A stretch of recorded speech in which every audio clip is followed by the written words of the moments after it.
Bismillahirrahmanirrahim. Assalamualaikum warahmatullahi wabarakatuh.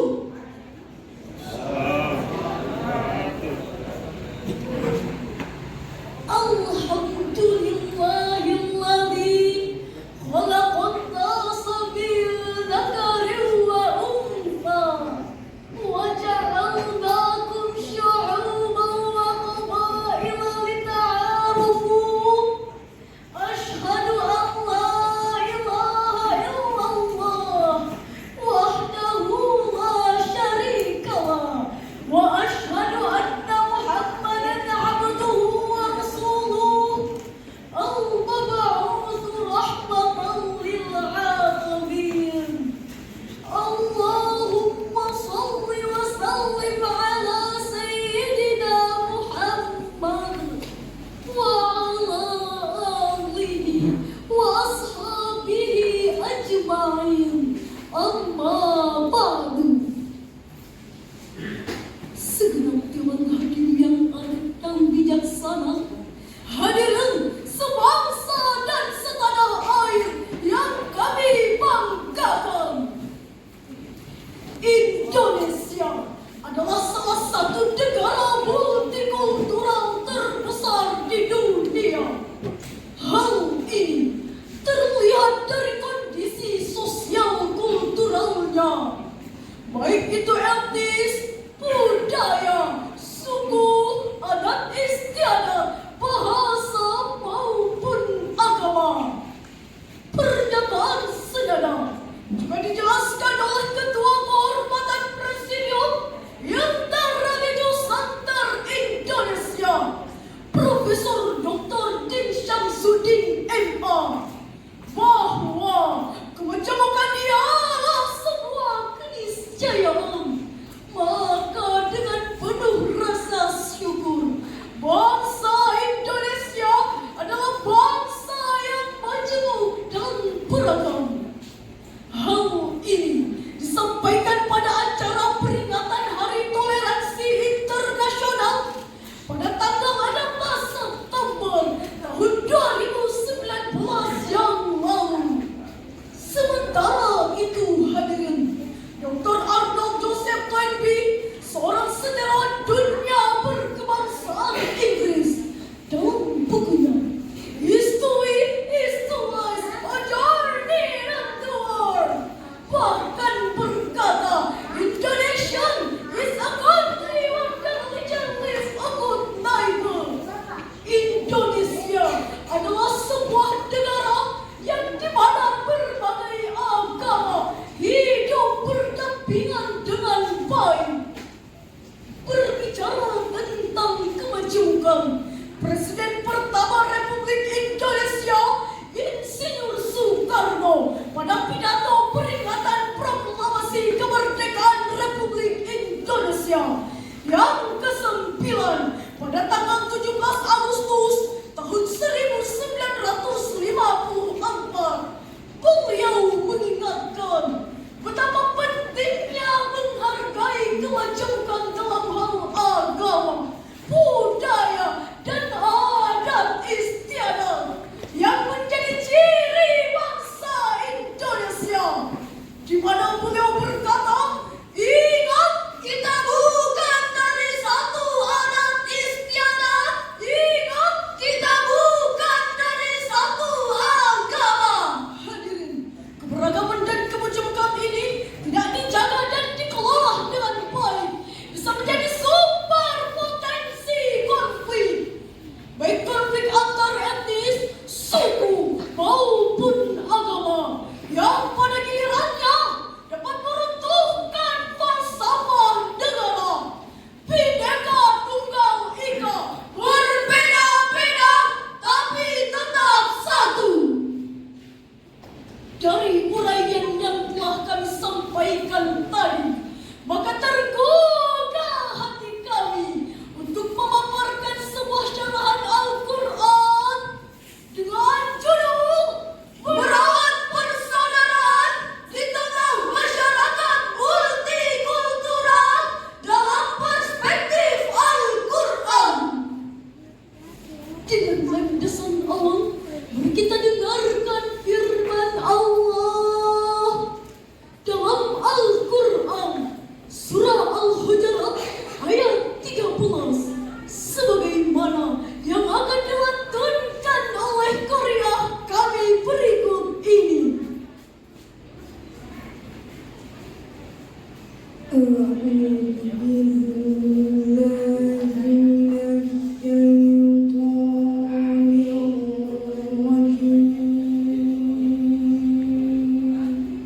Allah. Sikap bangga dengan keturunannya, bangga dengan sukunya, bangga dengan status sosialnya, serta bangga dengan warna kulitnya merupakan bentuk sikap jahiliyah yang telah dihapus oleh Islam sejak 1400 tahun yang silam. Sebagaimana yang telah ditegaskan oleh Rasulullah dalam sebuah hadis riwayat Al-Imam At-Tirmidzi dari Abdullah bin Umar radhiyallahu anhu. Ya ayuhan nas, inna Allah ta'ala qad adhaba ankum ibadal jahiliyah wa ta'tuha fi abaiha. Wahai sekalian manusia, sesungguhnya Allah telah menghilangkan dari kalian keburukan jahiliyah, yaitu sikap bangga dengan keturunannya.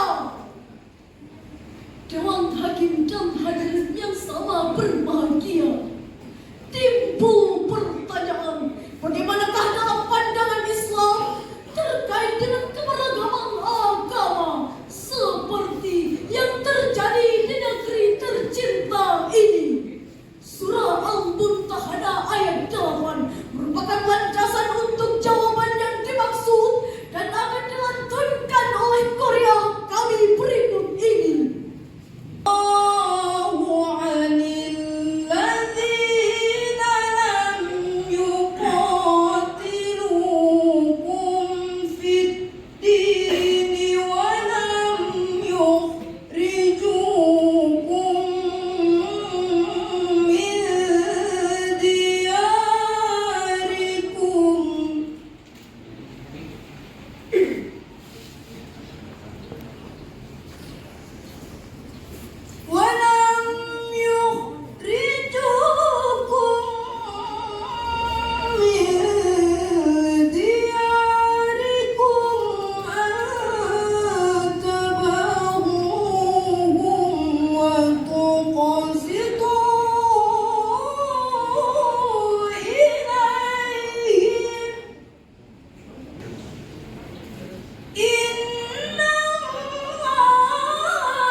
Inna Allah yuhibbul